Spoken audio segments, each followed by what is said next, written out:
Welcome to Chapter by Chapter. This is episode 14 from Paul's first letter to the Corinthians. Don't be afraid to desire spiritual gifts. You'll not receive what you don't desire. In 1 Corinthians chapter 14, Paul explains the most controversial of all the charismatic gifts, the gift of tongues. In verse 2, he says that tongues are never a message from God. When a person speaks in tongues, God is not speaking. The person exercising the gift is speaking to God with the help of the Holy Spirit.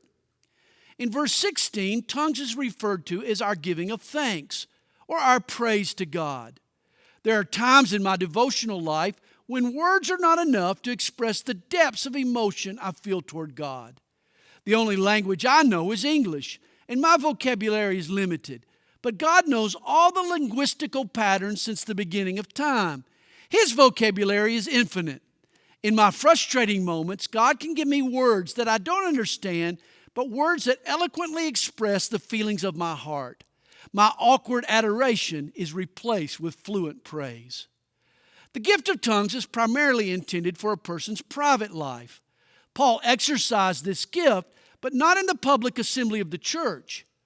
Tongues is the only gift that edifies the person exercising it rather than the church.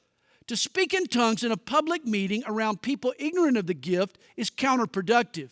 You scare off more people than you help.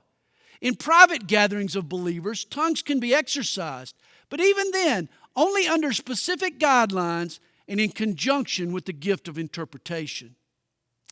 If you're enjoying chapter by chapter, we hope you'll make a comment below. Thanks for listening.